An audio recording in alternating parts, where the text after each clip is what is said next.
Hey yo, it's Brian here. Today, talking about the San Francisco 49ers. In this one, posing a question to you guys, haven't done this in a while. Should we hit the panic button for them for the 2020 campaign? I'm asking this question because there's a lot of injuries coming up right now. The game against the Arizona Cardinals, they didn't look their best week 1. They got to face the Jets this week. I know this is just a very early question to ask for you guys, but at the same time, I don't know, man. I mean, with these injuries piling up and how the team kind of looked, it's kind of very scary, a little bit weary, but this might be an overreaction. Just going to be posing this question, hopefully answering to the best of my ability. And Sunday, after they hopefully beat the Jets, we can kind of forget about what we saw week 1, and they can have a nice little run for the rest of the regular season. Going to get this video started, but before I do, as always, please like and subscribe. That's going to definitely help me out a lot. Click that bell notification to get notified of future videos. Share the channel, share this content with fellow Niner faithfuls. Let's get this started. 49ers, should we hit the panic button on them after week 1? I know it's kind of weird to ask this question just right now after one game, but at the same time, as I mentioned earlier just now, the injuries are piling up. You got our boy George Kittle, he's going to be out for this game. Richard Sherman, he's on IR. Richie James, he's on IR for a bit. Debo Samuel's still out. Brandon Ayuk, I don't even know what's going on with him.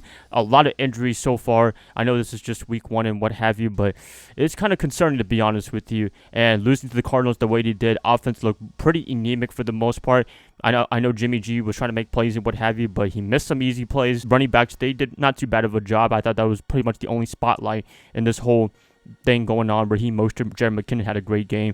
Wide receivers, they look really shaky, and I'm not surprised by that at all. Offensive line, they look kind of shaky as well. Hopefully Ben Garland can make his return very soon to stabilize that offensive line for good.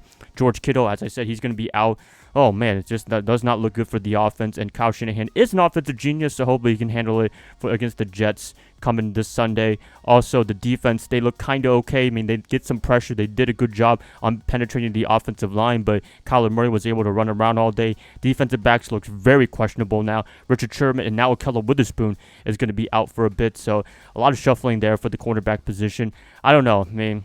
Oh, man, it's just really difficult right now to talk about the 49ers just for this week. And, you know, after they beat the Jets and Giants and Eagles, hopefully for the next couple of weeks, we can oh, man, week 1 was just an aberration. They just had a bad game and what have you. But I don't know, man. Hopefully the cracks are not showing on this team. Hopefully they're not going to get Super Bowl hungover. That's just an absolute terrible feeling. I always make fun of the Rams for a Super Bowl hangover. Now they're going to make fun of us for having our own hangover. I hope that doesn't happen. I hope they at least make the playoffs and make a nice Super Bowl run, because this team, I still believe, when healthy, they can make a Super Bowl run and beat any team in the NFC/AFC. Some of you guys think I'm crazy outside of San Francisco, but that's how much I believe in this roster. That's how much I believe in Jimmy G. A lot of people are already discrediting him for whatever reason. I know he didn't have the best game of his life, but a lot of people were saying that last year when he had some questionable games, I would say, but at the same time, he improved later on in the season, and he's going to get better, and I still believe that. I think he's just getting started. I know about week 1, but I just see him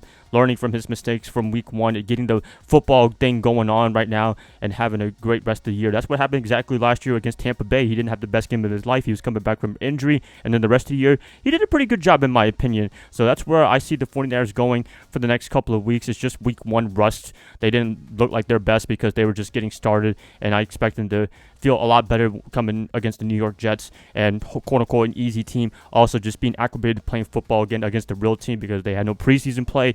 They had no joint practices with any team.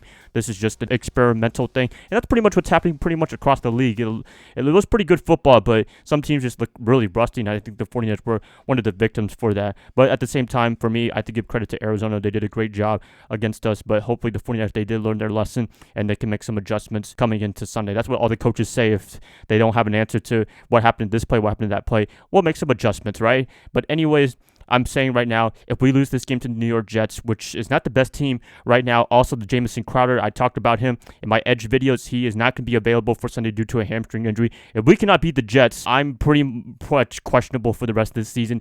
New York Giants is coming up next week, so these are 2 very winnable games. I'm not going to say easy wins because any game can be tough. Last year, we got upset by the Atlanta Falcons, so anything can happen in football. To lose to these teams potentially, that would just be absolutely devastating. That would be just morale breaking for the whole team right there. But I believe the 49ers, they're going to be staying motivated. They know they have to make a Super Bowl run. They know their time is very short for a Super Bowl run. They have about another year or 2 before the championship window is almost closed, to be honest with you. That's just how today's NFL is. But I believe it's not time to hit the panic button yet. But after week 2, if they lose, it is definitely time to hit the panic button. And they're going to be really behind in the NFC West race, and it's a very competitive race.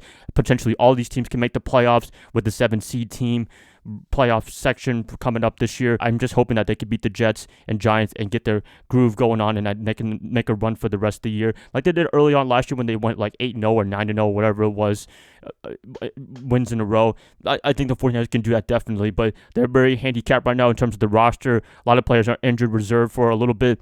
A lot of players out for this game, and hopefully Jimmy G and company, they can make something happen. I believe they can. I'm pretty sure they're going to be relying on running the ball more, playing good defense against Sam Darnold and company. They just got to do well in this game. That's all I'm really saying in this video. And if they don't win this game, then I'm pretty much losing a lot of faith in this team for the rest of the 2020 campaign. That's pretty much it. You guys, please let me know what you guys think about the panic button. Should they hit the panic button? I'm going to say no right now until the Jets game. I know it's really early to make this video, but I just think it's the best time to make it because a lot of people are saying the 49ers are pretty much done for the season already after one game. I'm not going to hit the panic button yet, but if they get blown out by the Jets, then yeah, it's pretty much over, in my opinion, for the 49ers. 0-2, already behind the NFC West, and losing to a quote-unquote bad team. Not the way to go for the start of 2020. That's it, guys. Please like and subscribe. That's going to definitely help you out a lot. I'll be catching you guys tomorrow when I do my final thoughts for this game before Sunday. Bye, guys. Love y'all. Y'all have a great rest of your night. Go Niners all day.